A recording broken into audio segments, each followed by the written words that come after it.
राहुरी तालुक्यातील देवळाली प्रवरा येथे शनिवारी सायंकाळी मुलीस फूस लावून पळून नेल्याने 2 गटात धूमचक्री झाली।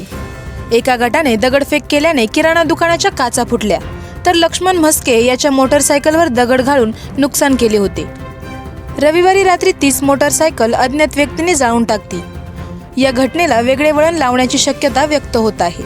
शनिवारी सायंकाळी 2 गटात झालेल्या धूमचक्रीनंतर राहुरी पोलीस ठाण्यात परस्परांविरुद्ध गुन्हा दाखल करण्यात आला। 12 जणांविरोधात गुन्हा दाखल झाला आहे। एका गटाविरोधात जातीवाचक शिवीगाळ केल्याचा गुन्हा दाखल झाला। शनिवारी रात्री 2 गटांविरोधात गुन्हे दाखल केल्यानंतर यातील एका गटातील 6 जणांना अटक करण्यात आली आहे।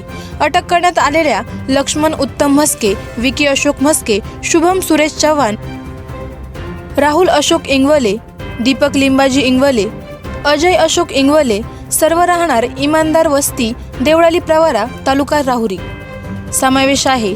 तर दुसऱ्या गटातील 6 जणांवर गुन्हा दाखल झाला आहे।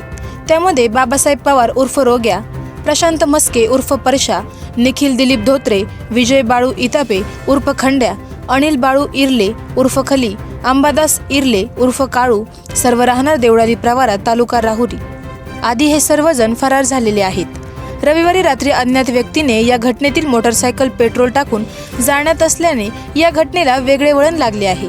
देवळाली प्रवराची कायदा सुव्यवस्था बिघडली आहे। येथे स्वतंत्र पोलीस चौकी असतानाही गेल्या 2 वर्षापासून ही पोलीस चौकी बंद आहे।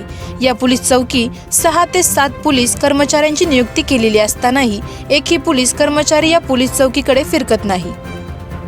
आवाज जनतेचा न्यूजसाठी प्रतिनिधी विजय सरोदे। करायचं आहे लाईव्ह कार्यक्रम किंवा आहे कसले आंदोलन, जनसामान्यपर्यंत पोहोचेल आपला हक्काचा आवाज, आवाज जनतेचा। बातमी व जाहिरातीसाठी संपर्क करा स्क्रीनवर दिलेल्या नंबरवर।